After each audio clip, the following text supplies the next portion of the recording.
As I take a short break from doing my classic race highlights, I had two videos planned: why Sergio Perez is so rubbish, and why Lewis Hamilton is also now falling from grace. But there's going to be a change.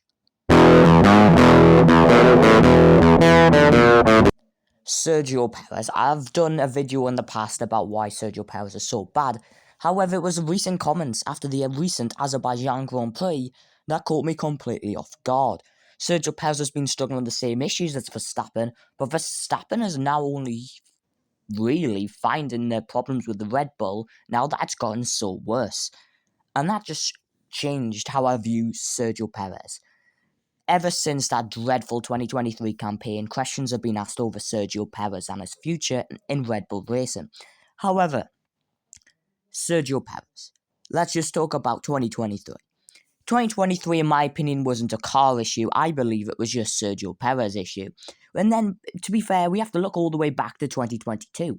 Sergio Perez at the start of the year was actually a championship contender, a sentence we also said at the start of 2023 and potentially 2024.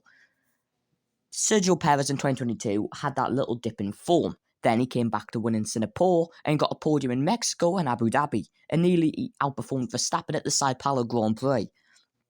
There's no doubt about it is that Sergio Perez had an up and down 2022 campaign. However, that season was like Lewis Hamilton's 2018 Singapore GP lap compared to 2023. Yes, Perez started the year as a title contender, but I feel Sergio Perez in 2023, his big weakness, I feel like it was all in his head. He always thought that he could have a shot at the championship and always tried to beat Max.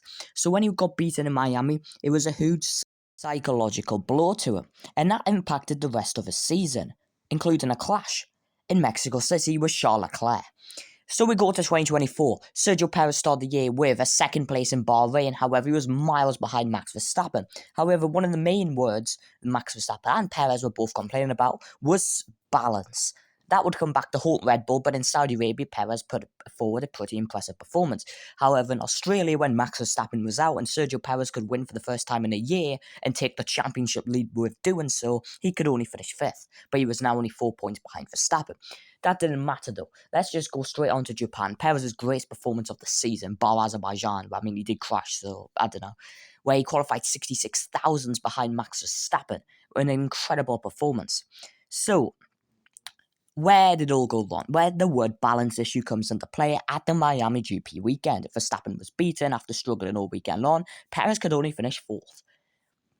Perez continued to struggle in races like Monaco, where he was out in Q1. Imola, he was also out in Q2. And in Canada, he crashed multiple times, as well at Silverstone and Hungary. However, at the Belgian Grand Prix, Perez qualified second place for the Grand Prix, but fell back in the race. Max Verstappen is obviously going to be the stronger of the two Red Bulls, but I found it interesting the fact is that after the summer break, Perez has actually came back and put his impressive three-race streak.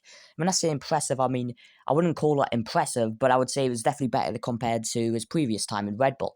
At the Dutch Grand Prix, did an impressive performance to come home in P6 for Red Bull. Then at Italy, he was only 40 thousandths off Verstappen. Yes, Verstappen went wide, but it's still 40 thousandths. Then come Azerbaijan Grand Prix, Perez was actually ahead of Verstappen.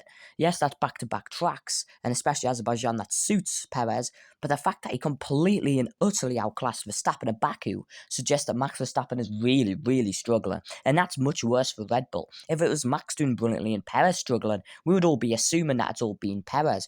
But now, what I'm taking from this now is that Sergio Perez actually potentially has not been that big of a problem this year. Yes, he crashed several times, but he was trying to overdrive a car that clearly didn't work. But that is just my opinion. Let me know your thoughts in the comment section below. Has Perez really been rubbish all year round, or has he actually been pretty good?